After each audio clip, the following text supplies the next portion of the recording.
excited are you that the holiday season is pretty much upon us? Perhaps you are counting down the days until your holiday, or planning what Santa is going to bring you or your children.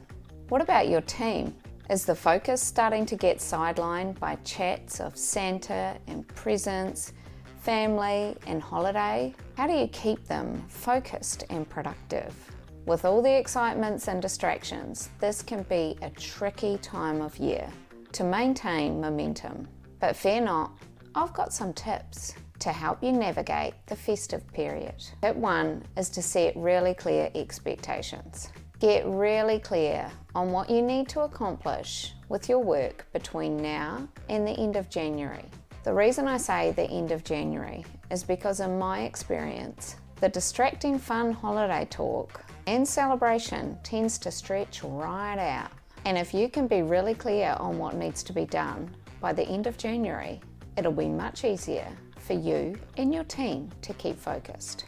Once you have the clear goal in mind, break it down into priority tasks. This helps keep your team focused on what is the most important work. Then provide the team with the priority goal that needs to be achieved, and give them some closer goalposts to aim for throughout the period. If it is about output, you could give them some stretch goals, which you could break down into each week so that they have a clear aim for themselves. However, when considering this type of performance goal, it's really important to connect people to the purpose. So it isn't about just achieving a number. It could be a range that you expect people to fall within, as well as connecting to, say, quality if customer outcomes are important. Be clear about that overall goal that you want the team to achieve, as well as those individual goals, because that keeps the team really clear and focused on what it is you're all working towards together. Tip 2 is to connect to the festive season. Yes, front foot the fact that it is coming up and that you know the team want to have fun, and actually organise a way of celebrating appropriately with your team. So rather than being the Grinch and ignoring it and telling everyone just to hurry up and get on with their work, arrange something that acknowledges the occasion and boosts a bit of holiday season morale. You can determine what this looks like and how much it's going to impact your productivity by the how and when it's done. It could be you all go to lunch together to celebrate, or you do a dinner outside of work. There are multiple ways to celebrate, and they don't always have to involve food. Now, for those of you who are new to my channel, my name is Nikki and I've been in leadership for over 17 years, going from leading just 2 people to leading leaders of large teams. And if you're getting something out of this video, or you just like it, could you please subscribe? It helps increase the exposure for my channel so that I can reach more people. Tip number 3 is to connect with those overall goals that you've already set and clear expectations by recognizing achievements. You could have an overall goal to achieve by the 25th of December, which is up on the wall with a meter to measure how close you are getting to the goal and to really visualize the progress. You can then have check-in points throughout the period that symbolize a reward opportunity. Perhaps once you are 30% of the way there, you have a donut shout, or whatever is reasonable for your own team.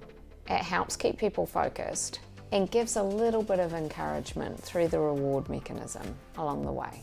Tip number 4 to keep people engaged, productive and motivated in the holiday season is to utilize technology. This is really helpful with project work if you use tools to track progress, and it's also really useful for communication.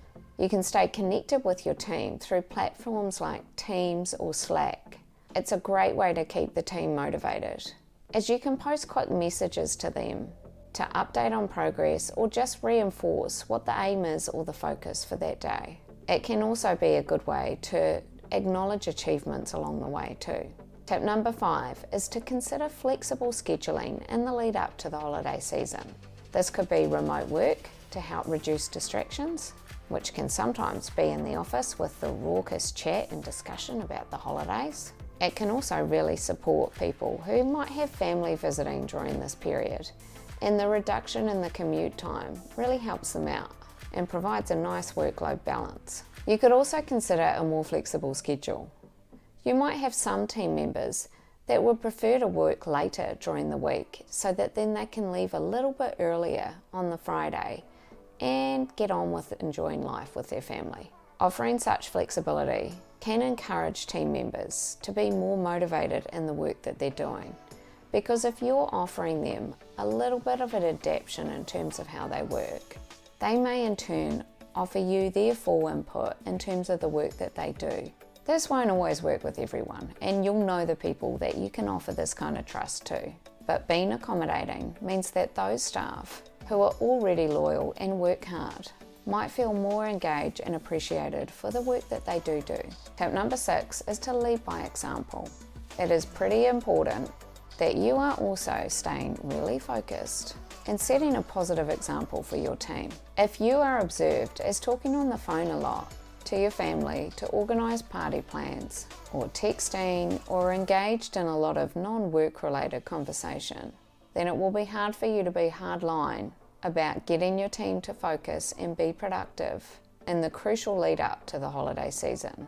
And if you need some tips on how to build your leadership reputation so that you can really lead by example, then check out the video linked on your screen. And thanks very much for watching.